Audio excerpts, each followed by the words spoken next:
letting it go. Absolutely. It is on the Let's continue to be with us because we are seeing those visuals come in now from ground zero. The swearing-in ceremony is going to begin at 1:15. Home Minister Amit Shah, Defence Minister Rajnath Singh and Chief Ministers of BJP-ruled states are already on the dais. This is the Dashera ground in Panchkula where the swearing-in ceremony will be taking place. But Amitabh Tiwari, talking about the significance and also the shift in Dalit vote, which played a very crucial role in scripting BJP's historic victory, a victory the party had not seen even during the peak of its wave in 2014 and 2019. Yeah, essentially, so Haryana is very special for the BJP because it signifies that the party is receiving pro-incumbency vote in state after state. Now, Haryana, though is a small state, is actually on the verge of joining the leagues of states like Gujarat or Madhya Pradesh.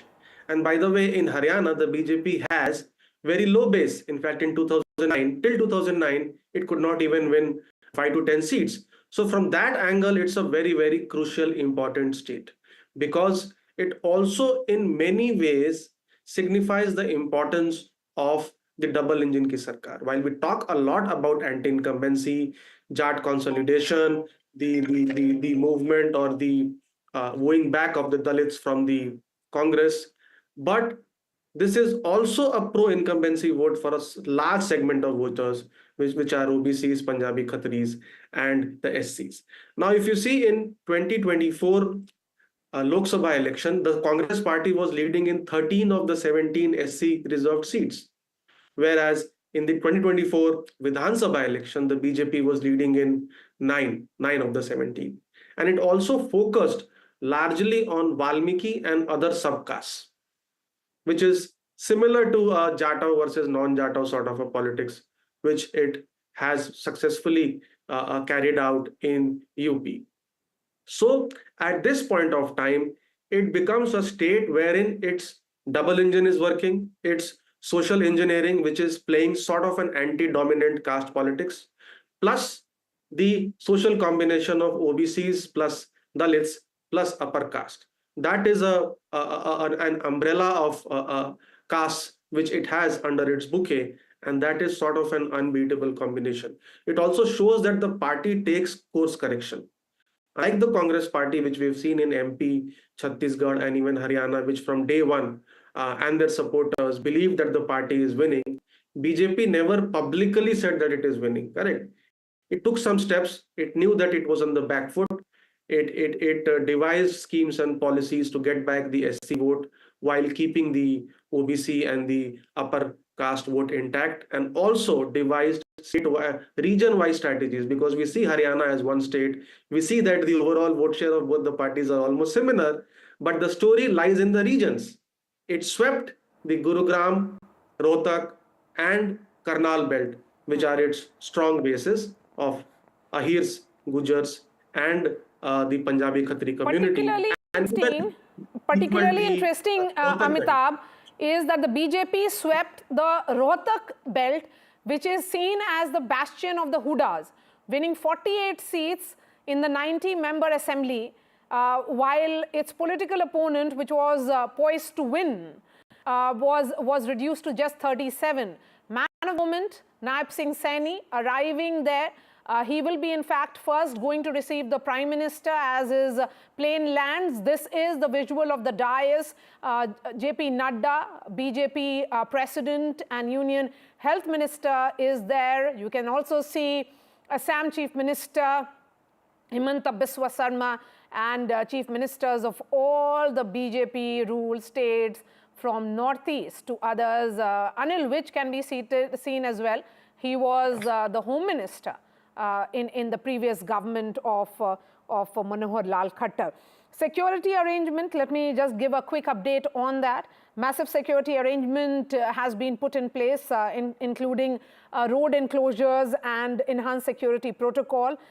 14 LED screens have been installed around the venue to ensure that the proceedings can be seen everywhere. the big message of social equality cannot be missed either. This is underscoring of Saini's connect with the community. Celebration as it is happening, the entire event has been aligned with the celebrations of Maharishi Valmiki Jayanti. Let me go back to Liz Matthew, who continues to be with us.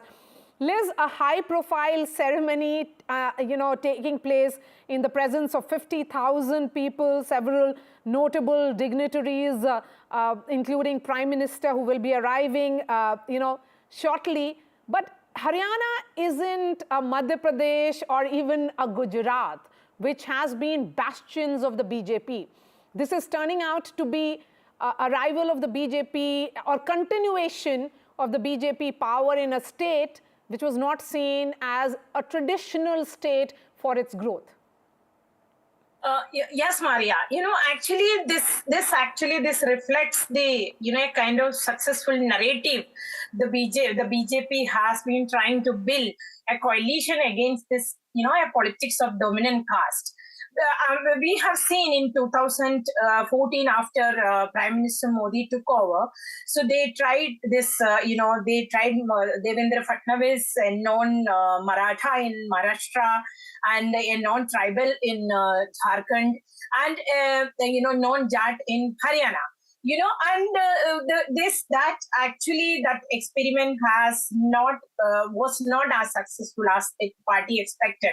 The explanation, I remember when I asked the Home Minister Amit Shah, he has said that it is an attempt to break this, the caste thing of dominant caste politics in the state. Basically the caste role. But then, he even admitted that it was not as successful as we expected. But at the same time now, with the Haryana victory, what the BJP has managed is that, that building that coalition of, different castes against a dominant community or a dominant caste group which dominated the politics of the state for a long time. Liz, just hold on to your thoughts. We are seeing Nitin Gadkari on the dais, also Ajit Pawar, the Deputy Chief Minister of Maharashtra, Chirag Paswan, NDA Alliance and LJP Chief, also Chief Minister of Meghalaya can be seen as well. So the BJP is sending its message that as far as its footprints are concerned and its umbrella as an NDA is concerned, the National Democratic Alliance, it spreads far and wide. Yes, Liz, continue. Yes, Maria, to take a cue from what you said right now, the NDA's thing also, like NDA, that cohesiveness of NDA also, it was kind of fragile, although it looked like, it acted very, together since the 2024 election, even in the House, in the Lok Sabha, we have seen several occasions the BJP had to withdraw its, roll back its few decisions, including the budgetary proposals. But, with this election victory in Haryana, what the BJP is now trying to do is to project the cohesiveness of the, the NDA also. Because now it is very, if the party, like hypothetically, if the party had failed to win this election, it would have been, the allies also would have been more demanding when it comes to the policy decisions, whether it is legislative reforms or even the other, economic reforms. But now, we will see an emboldened BJP when it comes to its agenda, like, for not just for, the economic decisions, but also for in every step. The allies also, like, now this is the first time the chief ministers of NDA and deputy chief ministers of, all India, not just the BJP, is coming together, and the meeting is supposed to be set an agenda for the national development. So the nation, the nation's growth. So we will be seeing a more emboldened and a more cohesive NDA in the coming days. Even in the winter session, we will be able to see that this is the beginning of that, and it is the clear message. Without any fanfare, they just invited all the CMs and all the chief ministers and deputy chief ministers, and every ally leader is also on the dais. Yes. So that also shows the BJP is emboldening us a coalition, the coalition partner also. Yes, and Liz, the message is also of ushering in the second generation of leadership in several states. Nayab Singh Saini perhaps symbolizes that messaging. Amitabh Tiwari, Nayab Singh Saini, firmly backed by the entire top leadership of the BJP, had launched the BJP's poll campaign in South Haryana. The message there was about welfare initiatives and also, transparency in recruitment. He tried to address the issues of SC/ST reservation and also tried to counter what has been the Congress party's narrative. And he succeeded in doing so. Do you think with this, the spotlight firmly on Nayab Singh Saini, we have seen several OBC leaders now. You know, the BJP can talk about its number of chief ministers from the OBC community, from Mohan Yadav, firmly seated next to Home Minister Amit Shah, to many others who are from the OBC community, and now Mr. Nayab Singh Saini getting his second innings. Yeah, clearly the OBC community support for BJP has more than doubled from 2009. In 2009, only around 22% OBCs voted for the BJP in Lok Sabha elections. This is now doubled to more than 45% plus. So if you see, there is a successful formula here. In 4 of the 5 states where BJP changed chief ministers, the party has gone on to win the election. The only aberration being Karnataka. Now, Nayab Singh Saini belongs to the Saini community. It is very, in numbers, there are around 5 to 10,000 members from the community in each of the seats in Haryana and even across the north of India. So what are these things which worked for the Congress party in the Lok Sabha elections? One was a caste pitch, or the caste census. Now, clearly, while BJP here had an OBC chief minister, there was no OBC face from the Congress party in Haryana. We'll fail to name even one of them. Then, while the Congress party talked about, or the narrative that if BJP comes to power, the constitution will be changed and the reservations could end, that also has lost its sheen. Because BJP astutely here placed more candidates from the Valmiki and other SC communities. So clearly we are seeing that OBCs plus SCs plus upper caste, under the larger umbrella of Hindutva, the party has been able to create sort of a solid vote bank. And if you see the Lok Sabha election results, the setbacks where the states where the BJP received setbacks had non-OBC chief ministers at the helm. Rajasthan and Uttar Pradesh. Yes. Wherever the alliance had OBC chief ministers, including Bihar, MP, they have done fairly well, or they held on to the seat tally.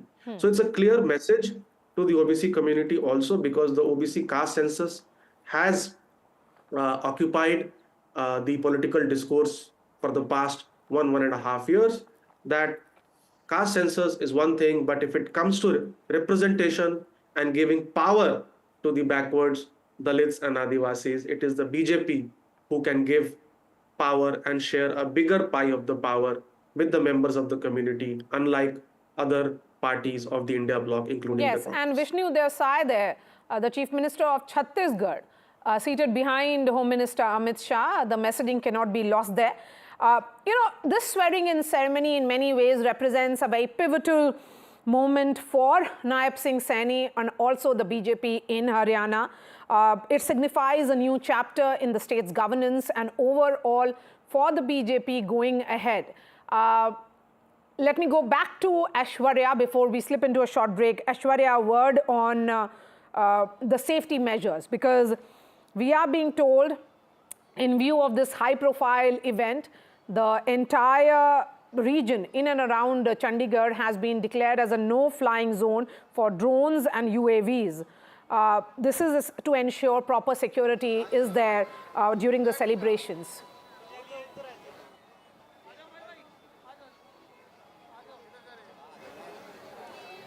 Well, certainly the Panchkula region had been declared as no-flying zone. since morning there have been several traffic diversions that are in place in and around the Dashera ground and the IT park in Chandigarh, where at Hotel Lalit the conclave will take place because of the heavy VIP movement. And let me again show you these visuals of the restrictions and the kind of security that had been provided just near the oath-taking ceremony venue. This is Dashera ground at Panchkula, and people coming in large number. More than 50,000 people had arrived, and on the other side is that VIP movement which is happening. Since morning we have seen several of the VIPs, including Union Ministers Jeetam Ram Manjhi to Chirag Paswan to JP Nadda, BJP President, all coming in, and they will be sharing stage with Nayab Singh Saini and Prime Minister Narendra Modi in the historic oath-taking ceremony. But as far as the Cabinet is concerned, NDTV had exclusively accessed this list, and 14 of the MLAs, including Nayab Singh Saini, will be taking oath. We have been told that starting from Nayab Singh Saini, Anil Vij, Krishnalal Pawar, Ram Narveer Singh, Mahipal Dhanda, Vipul Goyal, Dr. Arvind Sharma, Shyam Singh Rana, Ranveer Singh, Krishna Bedi, Shruti Chaudhary, daughter of Krishna Chaudhary, Aarti Rao, Rajesh Nagar, and Gaurav Gautam from Palwal, who will be accommodated in Nayab Singh Saini's cabinet. So, mix of the old faces plus new faces, young and Naveen Jindal's mother. All have been accommodated. Plus the caste equation is something that has also. We were told that Naveen Jindal's mother, who contested as an independent candidate, but then extended support, is she also in the list? Okay, Nayab Singh Saini there, the man of the moment, arriving there. Manohar Lal Khattar, Union Minister, and his predecessor firmly with him, accompanying his successor. Many saw Nayab Singh Saini as someone who was completely in the shadow of Manohar Lal Khattar, but what a balance they have both struck. That was Lallan Singh, the JDU face in the Union Cabinet. Eknath Shinde, the Chief Minister of Maharashtra, can be seen as well. Devendra Fadnavis on the stage. Yes, Aishwarya, a word on Naveen Jindal's mother, and also in all, 13 ministers can be sworn in. So will that be the total strength of the Council of Ministers?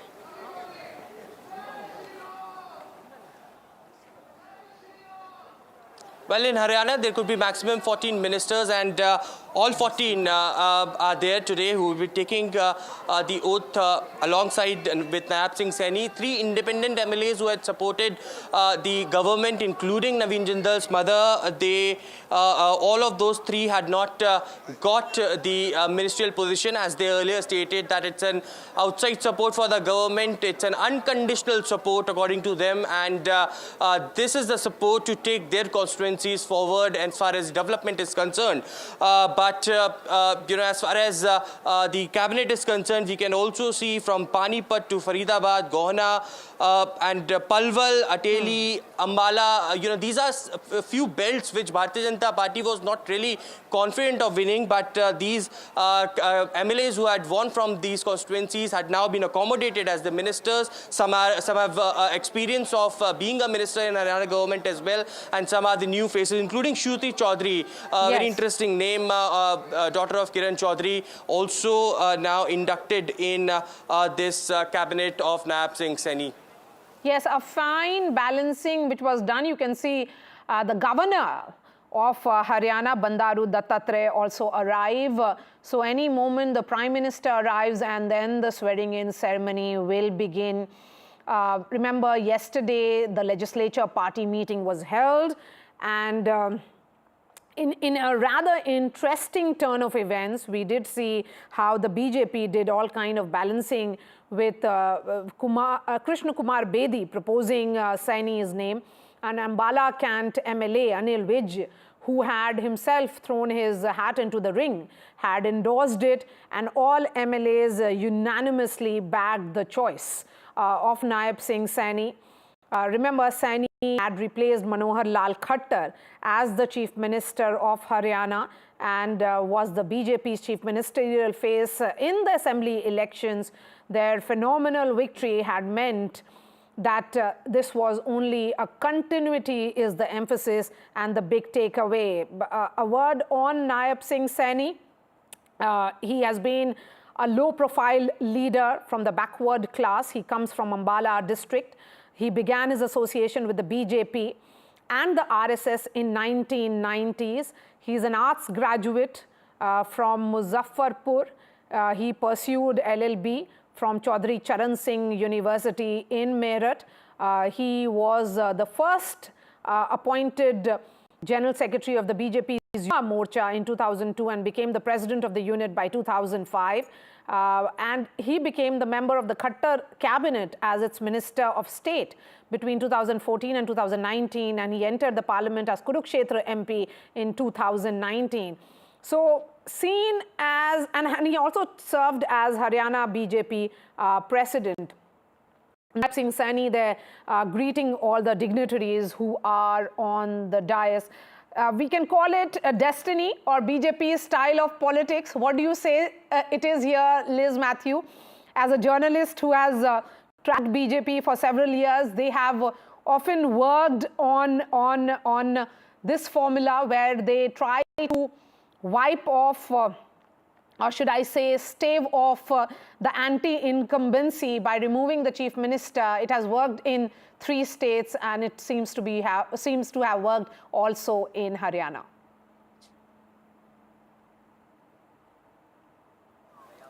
Liz, if you heard me. Yes. It has helped BJP in, we have seen, the BJP had in Uttarakhand had seen different, multiple changes of, at the top leadership before the last election in Uttarakhand. But when, even if there were only few months left, Pushkar Singh Dhami, although he lost the election, the party had won majority. And in Gujarat also. But these are the states where the BJP has been strong, this Haryana is a state where what makes actually Saini's victory, brighter is Haryana is a state where the BJP itself didn't have much hope, to win this election with such majority.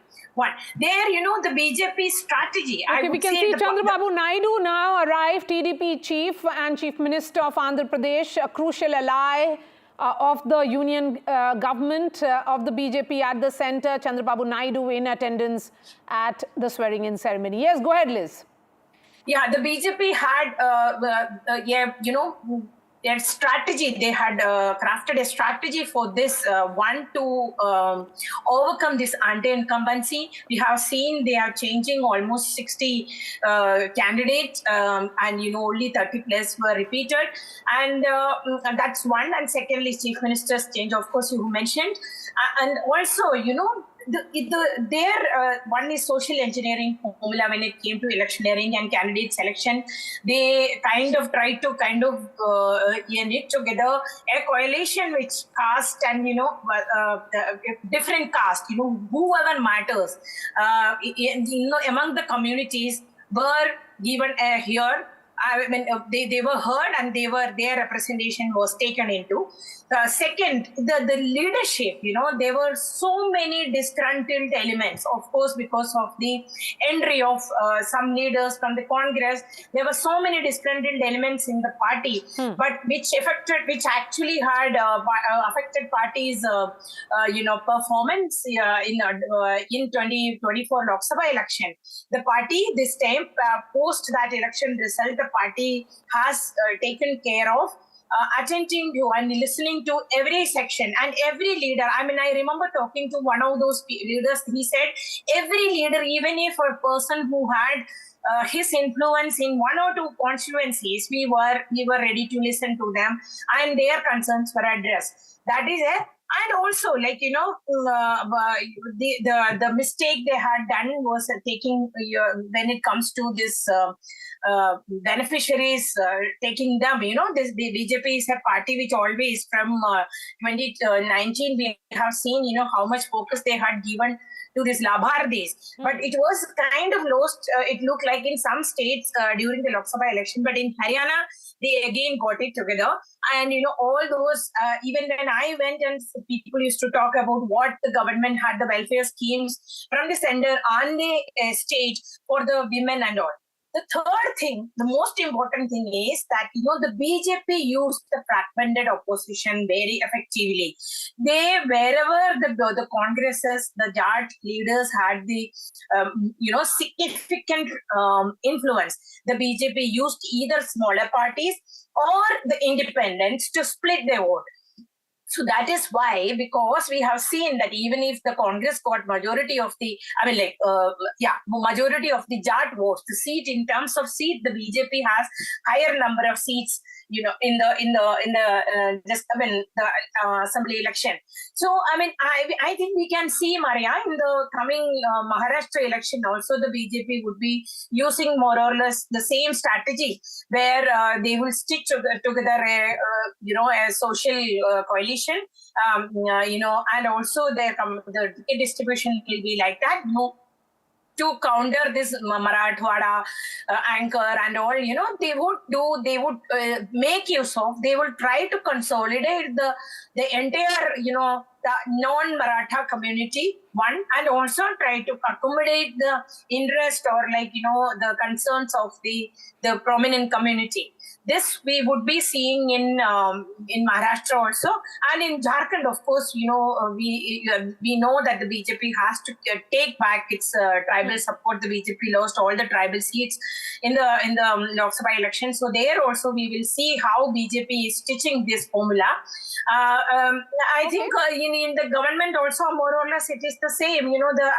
I can't say that what kind of the caste combination in the information, but I'm sure, knowing BJP strategies or what we have seen so far, the party will be taking care, and they would not make any, chance for any community any significant community to complain so that, it will affect their Maharashtra and Jharkhand prospects. Maharashtra may be a different story altogether, because right from day one, Amitabh Tiwari, it's not that BJP doesn't have a chance in Maharashtra. It was a completely different story in terms of narrative also in Haryana. Much before Haryana results, and of course now post-Haryana results, it has got that much needed fillip, but the messaging was that it's trying to get its optics right, it's trying to get its alliance right in Maharashtra. But talking about Haryana and staying with Nayab Singh Saini, the man of the moment here, one thing that seems to have worked for him was also as a leader who was in complete contrast to his predecessor as someone very, very approachable. He was seen as accessible to not just his party leaders, but to a lot of people who found Mr. Khattar as inaccessible. Yeah, so essentially he has been there in the party and has a lot of experience despite being only 54 years of age. So he comes from the OBC community and also is the second generational sort of a leader of the BJP, which it is grooming for higher positions, not only at the state level, but also perhaps at the central level in the future. And he has this Aam Aadmi image, as you mentioned. So contrary to Manohar Lal Khattar, he has this image of easy approachability, and he has also taken all the camps of the BJP in the state of Haryana together. If we see the number of rebels compared to the Congress party, the BJP had lower number of rebels, and thus they damaged the prospects of BJP in much lower number of seats compared to the Congress party, which lost because of rebellion. So he also had a tight grip on the organization. The RSS played a crucial role here. As per reports, they have held thousands of meetings, and the coordination between RSS and BJP was smooth here. And of course, being at the helm of the state, he played a role, or he would have played a role definitely in ensuring that there is a smooth coordination between the RSS and the BJP and the other various sister organizations, because RSS and sister organizations also work a lot with the SC OBC and ST communities. So yeah, he has been rising up the ladder in Haryana for quite some time. He walks under the radar, he keeps a low profile image, and perhaps that's what worked for him. While the Hudas were largely very media accessible and were claiming to be victorious from day one of the battle, Nayab Singh Saini realized that the BJP is on the back foot, did a SWOT analysis, went back to the drawing board, and created or drafted strategies which helped the party neutralize anti-incumbency to a large extent. And that is what quintessential the new BJP is, Amitabh, isn't it? That it is capable of realizing that when the morale of its cadres is low, then they can make a comeback and give that much needed booster dose as the party has got after this Haryana victory. Yeah, so essentially, I mean, before you enter any battle, you have to do a very honest SWOT analysis. And that is the strength of the BJP. Even if you saw in the Madhya Pradesh and Chhattisgarh elections where people were writing off BJP from day one, it crawled back and registered impressive victories. A similar sort of a thing seems to have happened in Haryana, where the party contested a very seat-by-seat local election. Unlike its strategy of contesting a very presidential election with Prime Minister Modi at the helm, in this election, the party has shown that it can even contest a localized seat-by-seat election. And a localized seat-by-seat election is very, very difficult for any incumbent party to win, because you largely want to fight an election on the face and the development work carried out in the past 10 years. But here the BJP realized that it's a local election, a seat-by-seat election, a region-by-region election in many ways, and there were different strategies crafted for different regions, different seats, sound ground management, micromanagement, and that is where perhaps the Congress party lacked. And it is likely to be give a very a high morale boost for the BJP cadre as well as the leaders, because a lot of leaders also probably thought that the battle is lost. So it provides a booster, as you said, to the BJP organization cadre and even the allies who did not perform significantly well in the Lok Sabha elections, that the party can win the election even while being on the back foot. Yes. You know, as a word on the new cabinet or council of ministers, which is going to be formed in another few minutes, is expected to be, you know, in all 13 plus 1, which is the chief minister, and 13 ministers, that's maximum that can be sworn in. And they will be serving as the council of ministers for Nayab Singh Saini. They are likely to be, as Aishwarya was pointing out, from multiple regions. In fact, all regions is likely to be represented in this council of ministers. So regional balance is being ensured besides the caste balance. Celebrations have begun already in the Shalimar ground in Panchkula, where this oath-taking ceremony is happening. Aishwarya, a quick word, where is the Prime Minister? Has he arrived?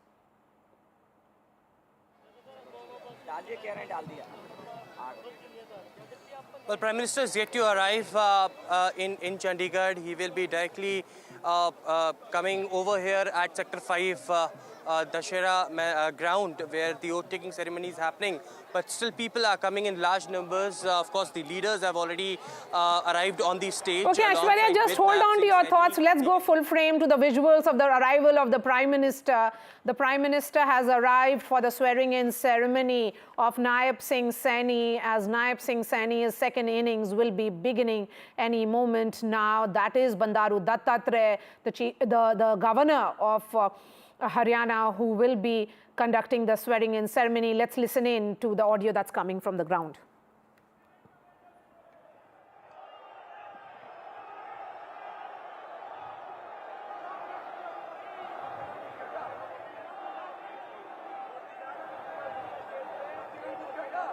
आज की कार्यवाही के आरंभ करने से पूर्व मैं सभी महानुभावों को राष्ट्रगान के लिए आमंत्रित करता हूं।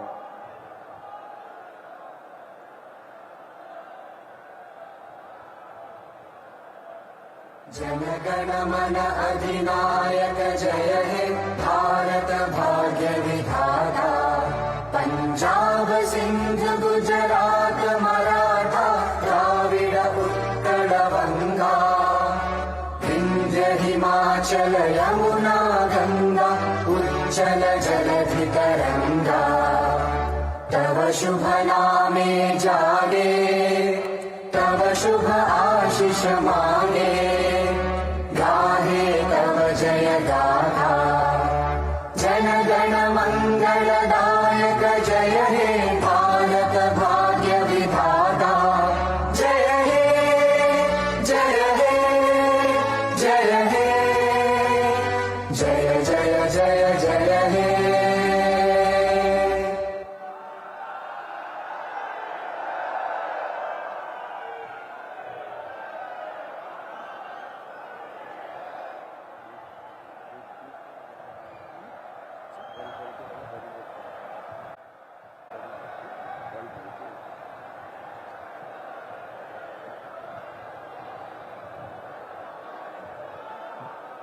भारतीय संस्कृति एवं परंपरा में अतिथि देवो भव सर्वोपरि है। यहाँ उपस्थित परम आदरणीय प्रधानमंत्री महोदय, केंद्र के माननीय मंत्रीगण, विभिन्न राज्यों के राज्यपाल महोदय, उपराज्यपाल महोदय, विभिन्न प्रदेशों के मुख्यमंत्रीगण, उप मुख्यमंत्रीगण एवं मंत्रीगण, भारत के संसद के माननीय सदस्यगण, विभिन्न राज्यों के विधानसभा के सदस्यगण व अन्य गणमान्य वरिष्ठ महानुभावों को मैं सादर प्रणाम एवं अभिवादन करता हूं और हरियाणा के महामहिम राज्यपाल और सभी नागरिकों की ओर से धन्यवाद और आभार व्यक्त करता हूं। आपकी इस अनुग्रह एवं अनुकंपा से हम कृतार्थ हैं श्रीमान। आज बहुत पवित्र दिन है। अश्विन महीने का पूर्णिमा का तिथि है। आज भगवान वाल्मीकि जी के पवित्र जयंती है। हम सब के लिए बहुत ही पवित्र और शुभ दिन है।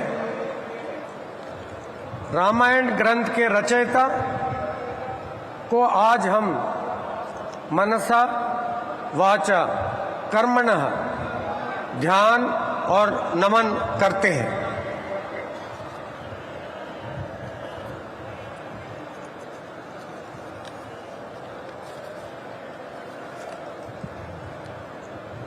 अब मैं माननीय राज्यपाल महोदय से शपथ ग्रहण समारोह आरंभ करने की अनुमति चाहूंगा। माननीय राज्यपाल महोदय ने अनुमति प्रदान कर दी है, अतः इस समारोह की कार्यवाही आरंभ की जाती है।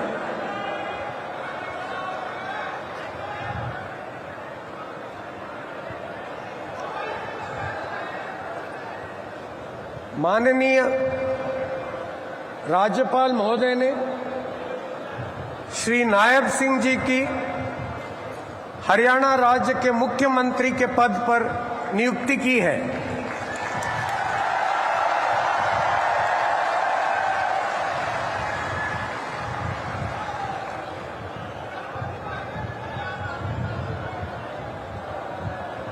अब मैं श्री नायब सिंह जी से निवेदन करता हूं कि वे पद एवं गोपनीयता की शपथ ग्रहण करने के लिए मंच पर पधारें।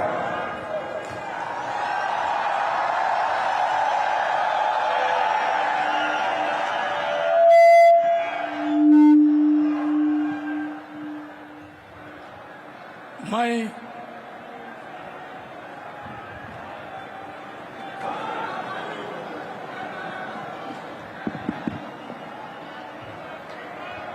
नायब सिंह सैनी ईश्वर की शपथ लेता हूं कि मैं विधि द्वारा स्थापित भारत के संविधान के प्रति सच्ची श्रद्धा और निष्ठा रखूंगा। मैं भारत की प्रभुता और अखंडता अक्षुण्ण रखूंगा। मैं हरियाणा राज्य के मुख्यमंत्री के रूप में अपने कर्तव्यों का श्रद्धापूर्वक और शुद्ध अंतःकरण से निर्वहन करूंगा तथा भय या पक्षपात, अनुराग या द्वेष के बिना मैं सब प्रकार के लोगों के प्रति संविधान के और विधि के अनुसार न्याय करूंगा। मैं नायब सिंह सैनी ईश्वर की शपथ लेता हूं कि जो विषय हरियाणा राज्य के मुख्यमंत्री के रूप में मेरे विचार के लिए लाया जाएगा अथवा मुझे ज्ञात होगा, उसे किसी व्यक्ति या व्यक्तियों को उस अवस्था को छोड़कर, जबकि ऐसे मुख्यमंत्री के रूप में अपने कर्तव्यों के उचित निर्वहन के लिए ऐसा करना अपेक्षित हो, अन्य अवस्था में मैं प्रत्यक्ष या परोक्ष रूप में संसूचित या प्रकट नहीं करूंगा।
माननीय राज्यपाल महोदय ने आदरणीय मुख्यमंत्री जी के परामर्श पर श्री अनिल विज जी को हरियाणा राज्य के मंत्री के पद पर नियुक्ति की है। अब मैं श्री अनिल विज जी से निवेदन करता हूं कि वे पद एवं गोपनीयता की शपथ ग्रहण करने के लिए मंच पर पधारे। मैं अनिल विज ईश्वर की शपथ लेता हूं कि मैं विधि द्वारा स्थापित भारत के संविधान के प्रति सच्ची श्रद्धा और निष्ठा रखूंगा।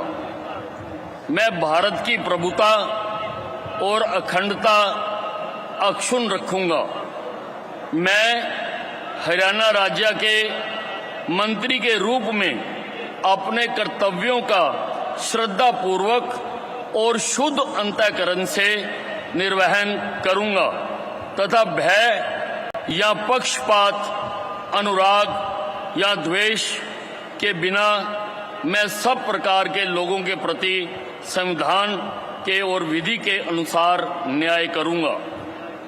मैं अनिल विज ईश्वर की शपथ लेता हूं कि जो विषय हरियाणा राज्य के मंत्री के रूप में मेरे विचार के लिए लाया जाएगा अथवा मुझे ज्ञात होगा, उसे किसी व्यक्ति या व्यक्तियों को उस अवस्था को छोड़कर, जबकि ऐसे मंत्री के रूप में अपने कर्तव्यों के उचित निर्वहन के लिए ऐसा करना अपेक्षित हो, अन्यथा अवस्था में मैं प्रत्यक्ष या परोक्ष रूप से संसूचित या प्रकट नहीं करूंगा।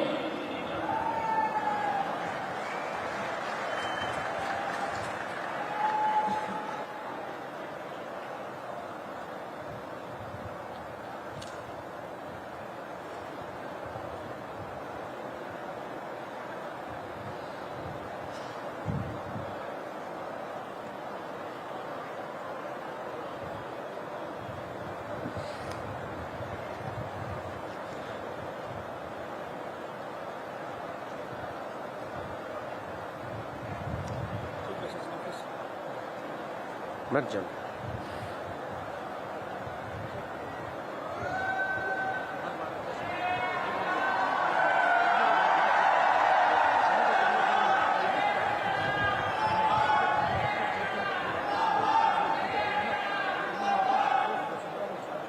माननीय राज्यपाल महोदय ने आदरणीय मुख्यमंत्री जी के परामर्श पर श्री कृष्ण लाल पंवार जी की हरियाणा राज्य के मंत्री के पद पर नियुक्ति की है।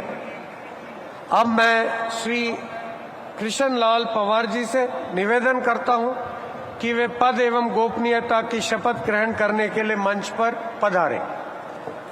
मैं कृष्ण लाल पंवार ईश्वर की शपथ लेता हूं कि मैं विधि द्वारा स्थापित भारत के संविधान के प्रति सच्ची श्रद्धा और निष्ठा रखूंगा।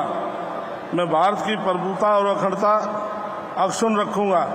मैं हरियाणा राज्य के मंत्री के रूप में अपने कर्तव्यों का श्रद्धापूर्वक शुद्ध अंतःकरण के निर्वहन करूंगा तथा भय या पक्षपात, अनुराग या द्वेष के बिना मैं सब प्रकार के लोगों के प्रति संविधान के और विधि के अनुसार न्याय करूंगा। मैं कृष्ण लाल पंवार ईश्वर की शपथ लेता हूं कि जो विषय हरियाणा राज्य के मंत्री के रूप में विचार के लिए लाया जाएगा अथवा मुझे ज्ञात होगा, उसे किसी व्यक्ति या व्यक्तियों को उस अवस्था को छोड़कर, जबकि ऐसे मंत्री के रूप में अपने कर्तव्यों के उचित निर्वहन के लिए ऐसा करना अपेक्षित हो, अन्य अवस्था में मैं प्रत्यक्ष या परोक्ष के रूप में संसूचित या प्रकट नहीं करूंगा।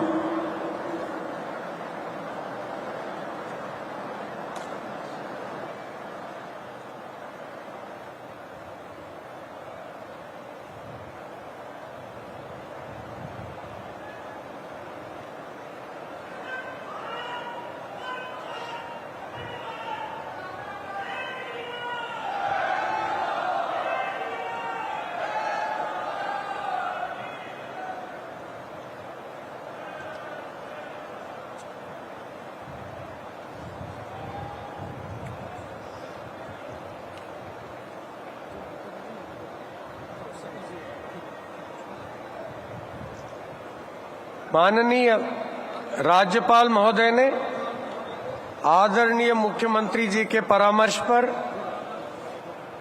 श्री राव नरबीर सिंह जी को हरियाणा राज्य के मंत्री के पद पर नियुक्ति की है। अब मैं श्री राव नरबीर सिंह जी से निवेदन करता हूं कि वे पद एवं गोपनीयता की शपथ ग्रहण करने के लिए मंच पर पधारें।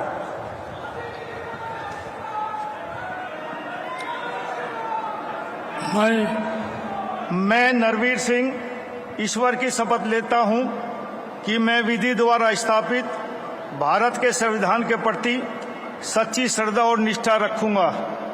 मैं भारत की प्रभुता और अखंडता अक्षुण्ण रखूंगा। मैं हरियाणा राज्य के मंत्री के रूप में अपने कर्तव्यों का श्रद्धापूर्वक और शुद्ध अंतःकरण से निर्वहन करूंगा तथा भय या पक्षपात, अनुराग या द्वेष के बिना मैं सब प्रकार के लोगों के प्रति संविधान के और विधि के अनुसार न्याय करूंगा। मैं नरवीर सिंह ईश्वर की शपथ लेता हूं कि जो इस विषय हरियाणा राज्य के मंत्री के रूप में मेरे विचार के लिए लाया जाएगा अथवा मुझे ज्ञात होगा, उसे किसी व्यक्ति एवं या व्यक्तियों को उस अवस्था को छोड़कर, जबकि ऐसे मंत्री के रूप में अपने कर्तव्यों के उचित निर्वहन के लिए ऐसा करना उपेक्षित हो अथवा से मैं प्रत्यक्ष या परोक्ष रूप से संसूचित या प्रकट नहीं करूंगा।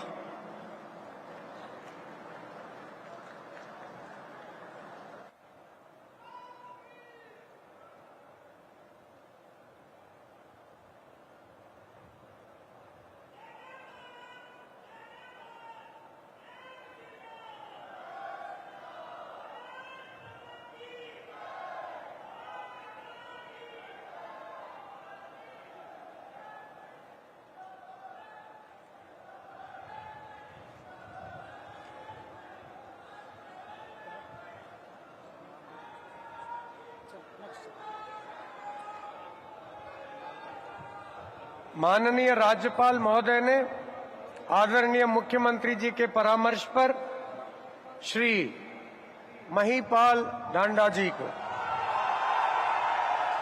कि हरियाणा राज्य के मंत्री के पद पर नियुक्ति की है। अब मैं श्री महिपाल ढांडा जी से निवेदन करता हूं कि वे पद एवं गोपनीयता की शपथ ग्रहण करने के लिए मंच पर पधारे। मैं महिपाल ढांडा ईश्वर की शपथ लेता हूं कि मैं विधि द्वारा स्थापित भारत के संविधान के प्रति सच्ची श्रद्धा और निष्ठा रखूंगा। मैं भारत की प्रभुता और अखंडता अक्षुण्ण रखूंगा। मैं हरियाणा राज्य के मंत्री के रूप में अपने कर्तव्यों का श्रद्धापूर्वक और शुद्ध अंतःकरण से निर्वहन करूंगा तथा भय या पक्षपात, अनुराग या द्वेष के बिना मैं सब प्रकार के लोगों के प्रति संविधान के और विधि के अनुसार न्याय करूंगा। मैं महिपाल ढांडा ईश्वर की शपथ लेता हूं कि जो विषय हरियाणा राज्य के मंत्री के रूप में मेरे विचार के लिए लाया जाएगा अथवा मुझे ज्ञात होगा, उसे किसी व्यक्ति या व्यक्तियों को उस अवस्था को छोड़कर, जबकि ऐसे मंत्री के रूप में अपने कर्तव्यों के उचित निर्वहन के लिए ऐसा करना अपेक्षित हो, अन्य अवस्था में मैं प्रत्यक्ष या परोक्ष रूप में संसूचित या प्रकट नहीं करूंगा।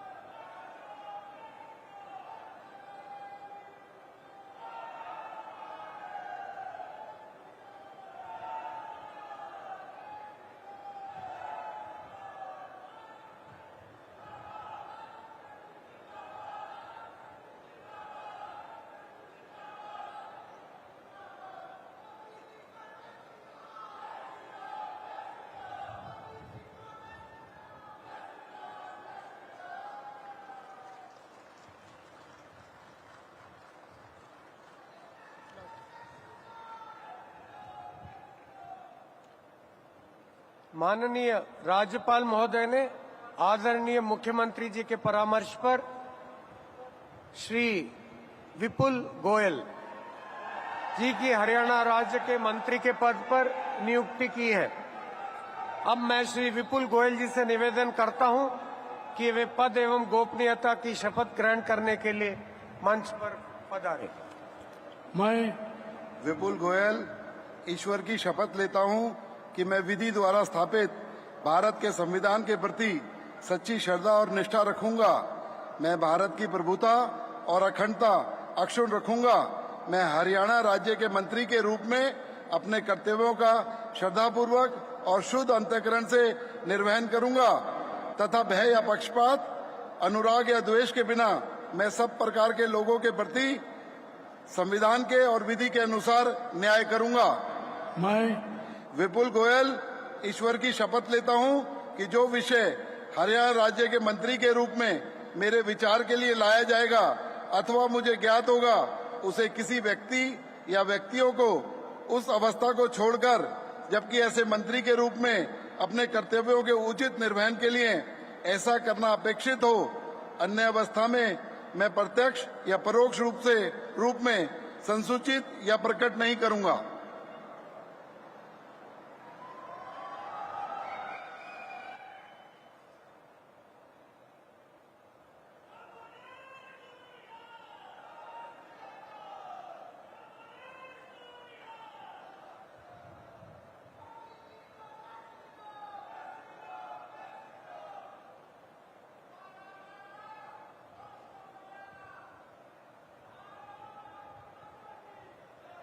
So the BJP has gone in for that fine region and caste balance in Haryana. That is what is being reflected in the Council of Ministers, which is being sown in right now. Amitabh Tiwari, a word on all those who have been sown in, Anil Vij in particular. We do not know what will be his portfolio at the moment, but he was sown in as the second leader to be sown in today after Nayab Singh Saini. Well, clearly he is the senior-most leader in the BJP in Haryana. He has won a record 8th term this time. And as you have been mentioning, if you see the caste composition of the 6 ministers who have already been sworn in, the CM, of course, belongs to the OBC community. Then you have Anil Vij, who is a Punjabi Khatri. Then you have Krishan Lal Pawar, who comes from the SC community. Then you have Rao Nihar Singh, a Yadav. The Yadavs voted in large numbers for the BJP, especially in the Gurugram division, which the BJP swept. Then you have Mahipal Danda, belonging to the Jat community. The Jats also, contrary to expectations, have voted in decent numbers for the BJP, which was visible in the Rohtak division result, wherein the BJP and the Congress almost shared the honors 9 seats each out of 20 seats. And then Vipul Goyal, who belongs to the Vaishya or Baniya community, which is the traditional supporter of the BJP since its formation days. So we've seen 6 ministers taking oath, and all 6 of them belong to different caste communities, and the BJP is trying to strike a balance here, giving portfolios not only to its traditional support basis, but also to the Jat community. And we all have been talking about how BJP has placed or played here an anti-dominant caste politics. So now I think after the elections, the heightened tensions, the BJP wants to accommodate all social castes in its bouquet now. And one of the reasons which is being often discussed as the reasons for this victory of the BJP has been that it built a narrative which was against Jat Shahi, which was the fear that if this was the case, then other backward castes could be ignored or overlooked. We have Akhilesh ji in the studio here. Akhilesh, the question really is the man of the moment, since you have interviewed him and you have followed his political arc very closely. A word on Nayab Singh Saini. Well, I mean, it's an example when in the BJP, an ordinary worker can rise to the level of Chief Minister or even the Prime Minister. So this is a classical example because he is very close to Mr. Manolal Khattar. When Mr. Khattar was asked to move to Delhi, he actually was asked who should be his replacement, and he suggested Nayab Singh Saini because he was already a member of parliament and he started his career. He has a very humble background. He started his career as a local level politics, and he eventually moved up in the ladder. And he was very close to Mr. Khattar. In fact, they used to stay together in a room, if I should say, in the organization level when they were working at the BJP organization level in Haryana. And even that time, Mr. Khattar came close to Mr. Nayab Singh Saini. And Nayab Singh Saini is somebody who is more accessible than Mr. Khattar. He actually made it a plank. When he talked about his accessibility, he said that his doors are open for everybody. And anybody can come and knock at his door and explain his problem, his or her problem, and he will address them. So this was his idea, and that has clicked with the voters. The second point which he was trying to sell to the voters was about the job appointments, because today also we have seen at various places in Haryana, while he's taking oath, there are youths on the streets, they are welcoming his swearing in ceremony and his second term and BJP's third term in Haryana, saying that because of Mr. Khattar and because of Mr. Saini, their appointments, their jobs in the government sector without any bribe, without any parchi or kharchi. This is what the BJP slogan was. And in fact, when I interviewed him, he told me very clearly that the first thing he will do before taking oath was to give jobs to 24,000 youths. In fact, today morning, we've been told that the results has been declared. This is what he was telling to the youths of Haryana. And coming to your observation about the support the BJP got in this election, in fact, you know, the BJP also got a large number of Jat votes. So it's a misconception that BJP did not get any Jat votes. In fact, various MLAs BJP managed to get to the assembly. They belong to the Jat community. And in fact, this one BJP leader whom I was talking to yesterday told us that around 41%, this was BJP's internal survey, that around 41% Jats have voted in favor of the BJP. It's a huge number if you look at the Jat population in Haryana. So that, busts the myth that the BJP was working on non-Jat plank. In fact, BJP was able to get support of all the communities, and this was the reason why BJP managed to win this third historic term. And interestingly, Maria, today is the Valmiki Jayanti. Yes. And today's date has been chosen very carefully by the BJP for this swearing-in ceremony, because Dalit votes play a major role in Haryana. After Jats, they are decisive factor as far as Haryana politics is concerned. And BJP, which lost the Dalit votes in the Lok Sabha elections, managed to get them back, primarily because of the Shelja issue, and second, that the way BJP has been distributing tickets. Today, BJP has 48 MLAs in Haryana, Maria, and out of 48, 9 belong to the scheduled caste category, which is the highest of all those 48. So that shows that how BJP has managed to get back that lost Dalit votes, which was, went away in 2024 Lok Sabha election, and that will send a strong message to states like Maharashtra also, where Dalit politics is very prominent as far as the election results is concerned, and also in the by-elections in UP, because BJP believes that the narrative which was floated by the opposition parties during the Lok Sabha elections about the constitution, and if the BJP manages to get 370 seats on its own and NDA 400, then they will change the constitution, they will end the reservation. BJP has successfully demolished that narrative now in the Haryana Assembly elections. In fact, BJP took advantage of two mistakes committed by the Congress party. First was, as I mentioning, about Shelja issue, and second, the way Rahul Gandhi made a statement about reservation. Yes, so multiple factors, and this is also a show of strength for the NDA. Yes, it is. Because there will be a conclave of the NDA chief ministers and deputy chief ministers, which will be happening in Chandigarh. So, there's multiple symbolism which is at play here. The party which was relatively low in its morale when it had that number of 240 is back with the vigor, and this Haryana victory and the swearing-in ceremony has been converted into that, symbolic event. First, because of the day it has been chosen, which is Maharishi Valmiki Jayanti, underscoring Saini's effort and his caste and community as well. That's right. In fact, you talk about symbolism, it's a show of strength for the NDA, because NDA's morale was down. For the past 2-3 months since the Lok Sabha elections results have come out, the narrative which was trying to be established in the country was that the BJP was on decline, and BJP, is on its way out, and the Modi magic has faded away. This was the message which the opposition party was trying to convey. But yesterday we saw, Maria, that in Srinagar, when the Umar Abdullah swearing-in took place, there was a show of strength by the India alliance also. Yesterday we saw Rahul Gandhi, Priyanka Gandhi, Mallikarjun Kharge sitting there, and also Akhilesh Yadav and some other leaders of the India alliance were also present there. So that was show of strength by the India alliance, and today it is going to be a show of strength by the NDA. And both these combinations, they are trying to show that these two results of Jammu and Kashmir and also of Haryana are actually in their favor. So it's one if you can call it, it's a tie between NDA and India. This is that message they are trying to convey. But of course, the BJP's morale has, of course, boosted because of this Haryana win.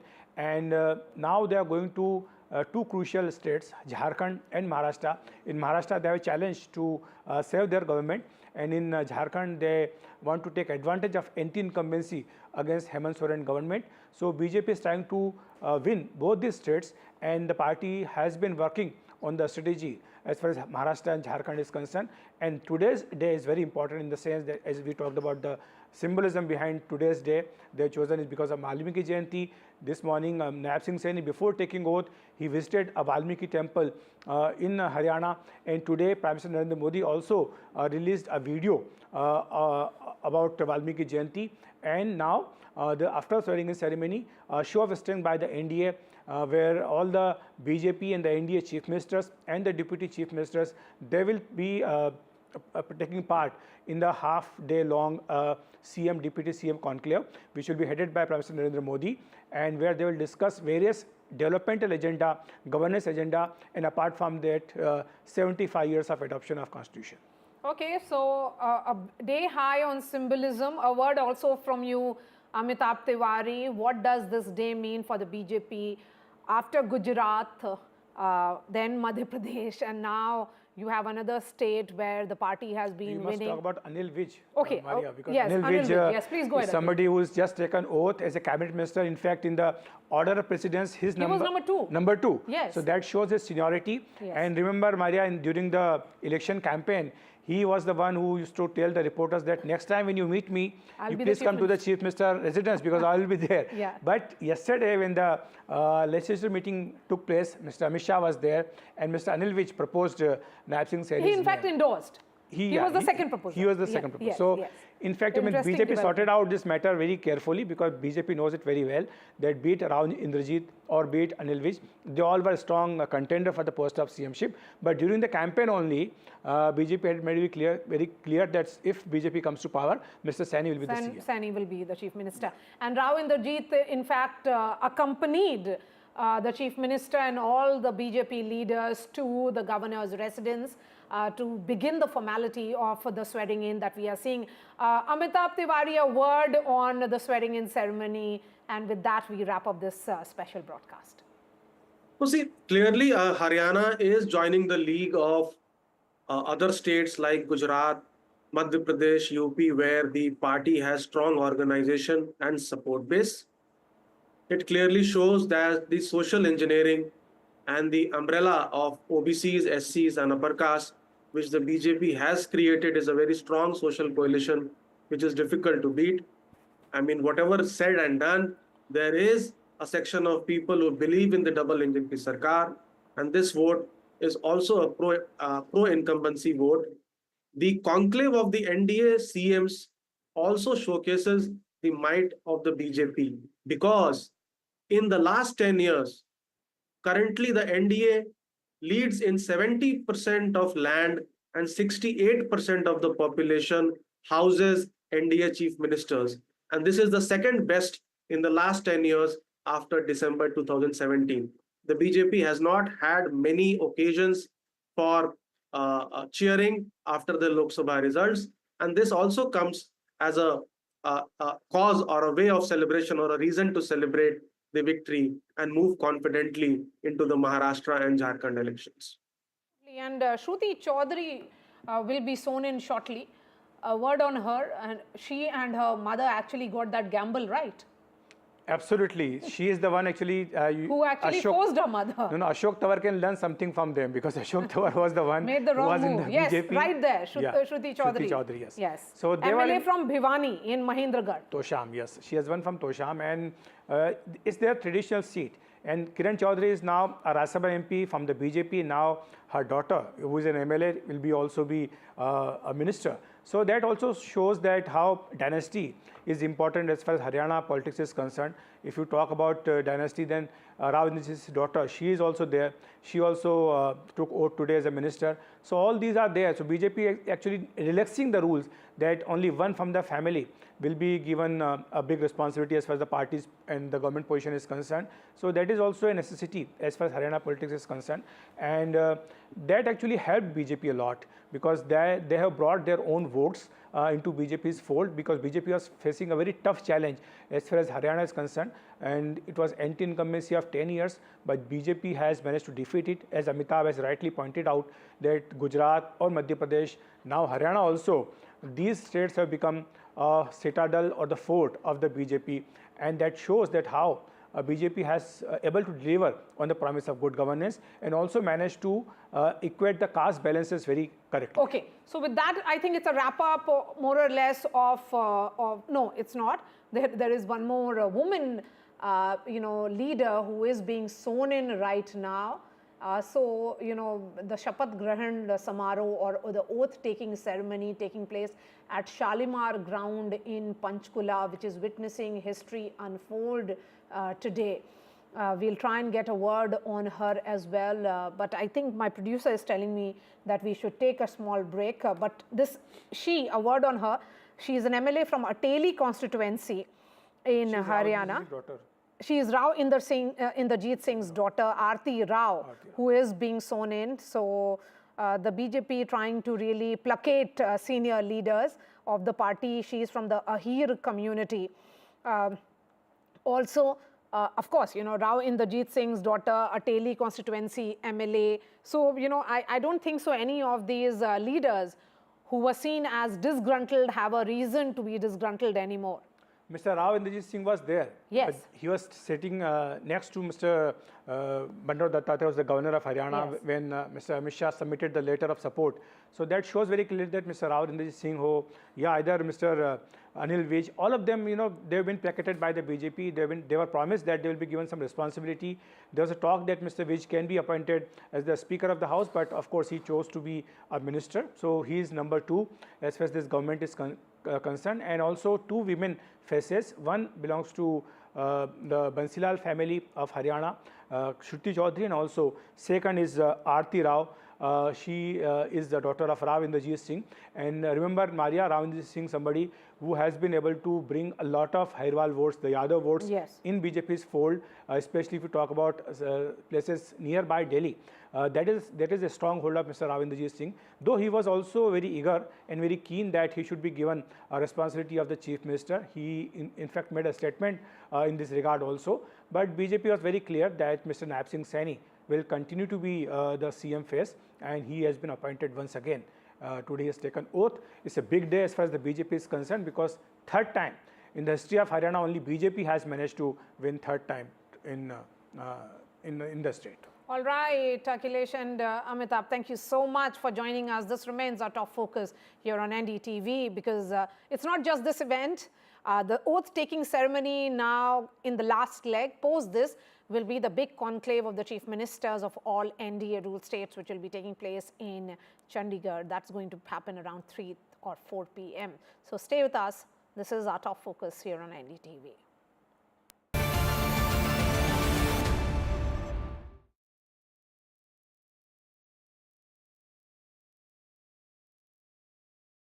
Colour भी मेरा ही favourite मिला. Dulux Velvet Touch with True Color Technology feels like home. Dulux. New day, new show, a new experience. Start your day with the news, not views. We bring you stories that matter and impact your life. News that informs and keeps you ahead. From Maximum City, Mumbai, to the seat of power, Delhi, NDTV brings you the best breakfast show. Breakfast news on NDTV, 8 a.m. every day. Stay informed and entertained with the new and updated NDTV News app. You can watch all our channels live, listen to podcasts, read breaking and exclusive news from around the world and more. Download the NDTV app today and get access to the best journalism and storytelling on your smartphone or tablet. The NDTV app. News that matters to you. I've been reporting on all issues, big and small, from Andhra Pradesh, Telangana, rest of South India, bringing you all the action, all that you need to know, all that you want to know. The energy of Maximum City is infectious. I bring in that energy in our news coverage from financial capital Mumbai. India's IT capital is always buzz. It's literally a city that never sleeps. And I keep you ahead on all the Bengaluru buzz. Covering from the southernmost part of India over the last 23 years, I bring in-depth and 360-degree coverage from the Dravidian heartland. The land of Mishti is also known for its bitter politics. I have seen much water flow under the Howrah Bridge, covering Bengal in all its vivid colors.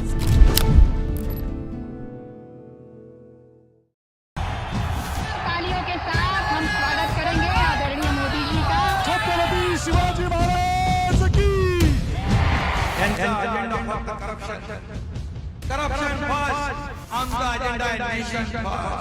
घोषणा आणि जनतेचे पैसे लुटणं. Cut commission आणि करप्शनला आमच्याकडे थारा नाही. त्यांचा परिवारवाद आमचा महाराष्ट्रवाद. महाराष्ट्रामध्ये 1,75,000. Hello, Moto. Motorola Edge 50 Pro. World's first AI-powered pro-grade camera.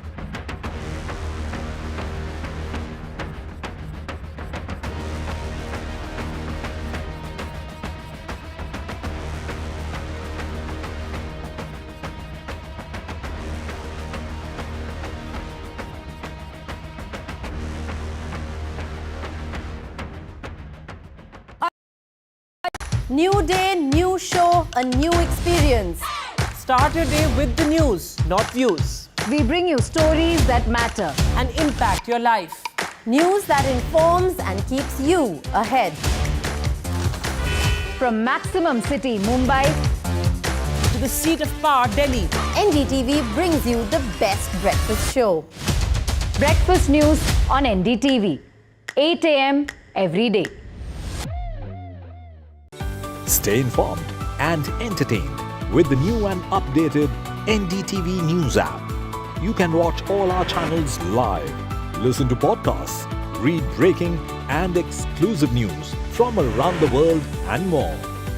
Download the NDTV app today and get access to the best journalism and storytelling on your smartphone or tablet. The NDTV app. News that matters to you. I've been reporting on all issues, big and small, from Andhra Pradesh, Telangana, rest of South India, bringing you all the action, all that you need to know, all that you want to know. The energy of Maximum City is infectious. I bring in that energy in our news coverage from financial capital Mumbai. India's IT capital is always buzz. It's literally a city that never sleeps. And I keep you ahead on all the Bengaluru buzz. Covering from the southernmost part of India over the last 23 years, I bring in-depth and 360-degree coverage from the Dravidian heartland. The land of Mishti is also known for its bitter politics. I have seen much water flow under the Howrah Bridge, covering Bengal in all its vivid colors.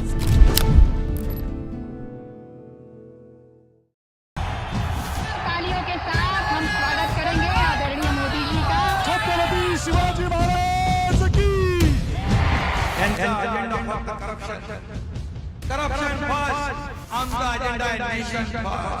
घोषणा आणि जनतेचे पैसे लुटणं. Cut commission आणि करप्शनला आमच्याकडे थारा नाही.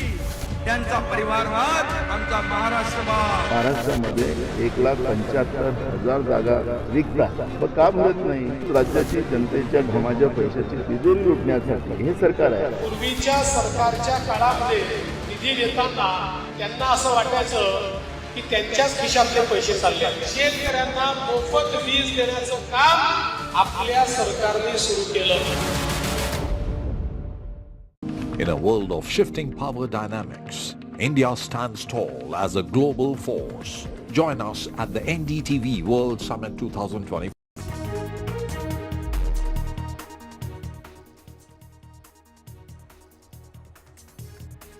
Nayab Singh Saini takes oath as Haryana Chief Minister, third term for the Bharatiya Janata Party continuously in Haryana. 13 cabinet ministers also take oath.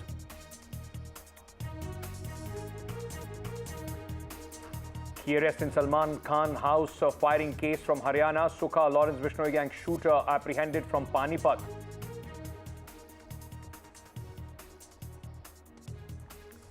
Big buzz around India and Pakistan. Cricket resumption. PCB chief cricket push in Jaishankar's presence. Supreme Court upholds the validity of Citizenship Act section recognizing Assam Accord.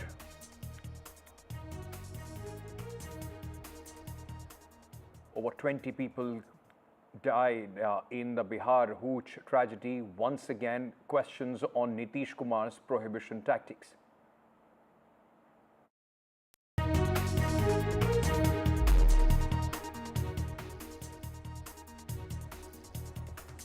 Good afternoon and welcome to NDTV. I'm Ankit Tyagi. Starting with this breaking news which is coming in on Mumbai. In fact, at this moment on Salman Khan shoot case, this is the big revelation that has come out after the charge sheet has been filed in this case. In fact, the revelations of the police in the charge sheet points to Bishnoi gang which had given contract to kill Salman Khan. 25 lakh rupee contract was given to eliminate the superstar. Now, the charge sheet says that the plot was hatched between August 2023 and April 2024. Salman Khan, in fact, remember, there was shooting outside his residence, and after that, there was security which was increased for Salman Khan. Bollywood superstar, there have been 5 people, those who have been arrested as far as the Bishnoi gang is concerned, those who had taken out a contract to kill Salman Khan for 25 lakh rupees. The accused were also preparing to buy state-of-the-art weapons like the assault rifle AK-47, AK-92 and M16 from Pakistan, and the Turkish-made Zigna weapon with which the Punjabi singer Sidhu Moosewala was eliminated. Now, using these weapons, the accused were planning to, in fact, kill the Bollywood superstar. It has been told in the charge sheet by the Navi Mumbai police that the plan was hatched between, as I told you earlier, August and April 2023-24. Paras Dama, my colleague, now joins us with more details at this moment. Paras, now these are sensational revelations to the details of how the entire plot was put in place. Rightly said, Ankit, the whole case is very much unacceptable, which we are continuously following. This major update has come from the charge sheet itself. I want to make it clear first, the firing case outside Salman Khan is different, and the Reiki at Salman Khan's Panvel farmhouse is different. And in Salman Khan farmhouse Reiki case, this charge sheet was filed by Navi Mumbai police. In the charge sheet, it has revealed that the contract of rupees 25,000 was given by Lawrence Bishnoi gang, and the main person, the main handler in this entire matter was Sukha. Sukha is the person who was managing all the weapons, and he was given that he has to arrange all the weapons from Pakistan. There were many state-of-the-art weapons which was told to buy from Pakistan, AK-47, AK-92, M16 and Zigna weapon which was used in the killing of Punjabi singer Sidhu Moosewala. There were planning which was done between August 2023 and 2024. With that, there were 60 to 70 people who was continuously monitoring the position of Salman Khan from his house in Bandra, from Panvel farmhouse to Film City. So it is a major development in this entire case, and now the Sukha in this entire matter, the person, the main handler, the main man in this entire matter has been arrested by Navi Mumbai police from Panipat, Haryana. So this is very important, major thing which has came into light in this entire matter, Ankit. You know, Paras, before I let you go, I just want to understand from you at this moment right now, these revelations also come at the back of the killing of Baba Siddiqui, somebody who was seen very close to Salman Khan. Now, after this, what is the Mumbai police saying about security of the superstar? Is there rethinking about how they want to, in fact, increase the security, which has already been, of course, bulked up after Baba Siddiqui's murder? Ankit, the security has been enhanced by the Mumbai police of Salman Khan, but still Salman Khan has Y+ security, and he has major security personnel outside his home also. Whenever he is shooting, this whole convoy of security moves with him, so there is no change till now. in security, but there are a lot of security personnel who is trying to protect him because the incident which has happened last Saturday, Baba Siddiqui killing, after that there are many things which has been also put in place by Mumbai Police. The Mumbai Police Crime Branch CIU unit means Crime Investigating Unit has also prepared a list where they are putting a list of people which is very close to Salman Khan. So there are many steps which have been taken by Mumbai Police Crime Branch unit to protect Salman Khan, because it can be a very patchy situation right now over here. So this is an important thing which has came into light, and still there can be a major thing which can happen in this entire matter. So police don't want to take any chance, and that's why they are taking all the precautionary steps which has been needed. Right. Also, you know, Paras, as we are going through the details which have been put in the charge sheet, you know, there have been mention of Sri Lanka as well in this charge sheet, where how there was, in fact, these people were trying to get the weapons in the country. Just tell our viewers more details of what the police is saying in the charge sheet against the 5 people, those who have been arrested so far.